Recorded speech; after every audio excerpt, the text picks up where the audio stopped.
पे next point के ऊपर बात करने जा रहे हैं और ये हमारा next point power in the electrical circuit है, जो कैसे डिफाइन करते हैं देखते हैं हम लोग। यहाँ पे power will be defined as the V into I.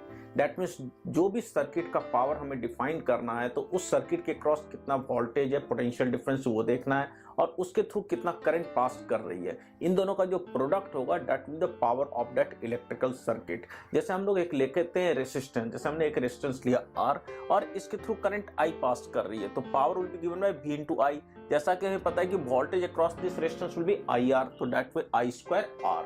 Power जो लिखा जा सकता है जो कि इस रेजिस्टेंस के लिए होएगा that will be equal to I square into R, जिसको आप V स्क्वायर बाय R भी लिख सकते हैं क्योंकि मैं I equal to V by R से भी रिप्लेस कर सकता हूँ।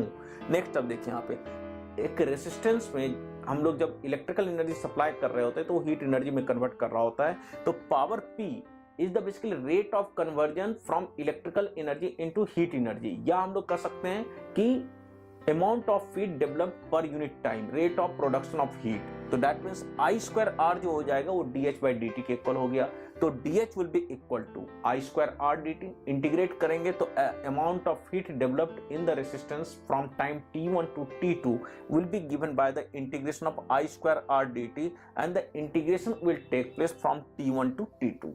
अब I और R की वैल्यू यदि कांस्टेंट हो जाए तो ये दोनों इंटीग्रल के बाहर आ जाएगी। नॉर्मली रेजिस्टेंस R को हम लोग कांस्टेंट ही लेते हैं, वेरिएबल होता है बट हम लोग यहाँ पे नॉर्मली रेजिस्टेंस R को कांस्टेंट ले लेते हैं। करंट I रेजिस्टेंस के थ्रू कांस्टेंट हो भी सकती है या नहीं भी हो सकती है। सपोज यहाँ पे करंट I कांस्टेंट रहे और रेजिस्टेंस R तो कांस्टेंट लेके चल ही रहे हैं तो उस केस में I स्क्वायर R इंटीग्रल के क्या आ जाएगा, बाहर आ जाएगा। और dt पे यदि इंटीग्रेट करते हैं फ्रॉम 0 टू t तो it will come out total time t, right. तो इसका मतलब हो गया कि amount of heat developed in during the time t if the current I through the resistance R will be constant, it will be given by H equal to I square RT, right?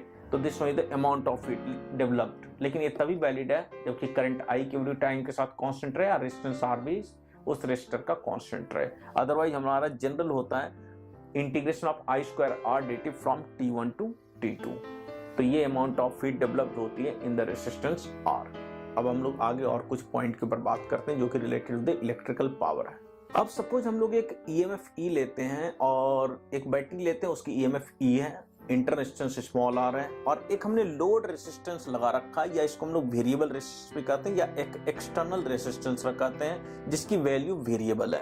हम लोग क्या चाहते हैं कि कितना value इस capital R का हो जाए जिससे कि power developed in this resistance will be maximum, या दूसरे तरीके से ये भी कह सकते हैं कि power supplied by this battery to this external load will be maximum. तो इसको कैसे करेंगे, बहुत ही सिंपल है। I equal to E upon R plus R, simple सी बात है, करंट तो यही होगी। तो power developed in this resistance R will be given by I square into capital R। I की वैल्यू यहाँ पे प्लेस कर दीजिएगा, you will get this one. क्योंकि ये पावर रेजिस्टेंस R के साथ वेरिएबल है और हमें मैक्सिमाइज करना है तो मैं क्या करूंगा, dp बाय dr की वैल्यू 0 कर दूंगा। पावर को कैपिटल R के रिस्पेक्ट में डिफरेंशिएट कीजिएगा, उसको 0 के इक्वल कर दीजिएगा तो उससे क्या हो जाएगा कि R इक्वल टू R आ जाएगा।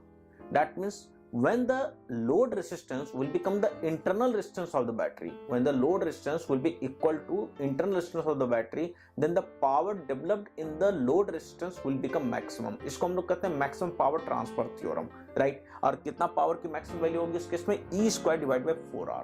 This one is the maximum power that will be developed in the load resistance, या ऐसे भी कह सकते हैं कि this one is the maximum power that will be supplied by this source to this resistance, right. तो ये point है। इस पावर का R के साथ जब ग्राफ बनाएंगे तो this graph, the graph will come out this one. इस तरीके से ग्राफ आता है जहाँ पे R equal to small r पे, दैट मीन्स लोड रेजिस्टेंस की वैल्यू जब internal resistance of the battery के इक्वल हो जाए तो पावर की वैल्यू यहाँ पे मैक्सिमाइज कर जाएगी, राइट। तो ये पॉइंट है जिसको आप ध्यान में रखें, काफी दफे इसका यूज होता रहता है।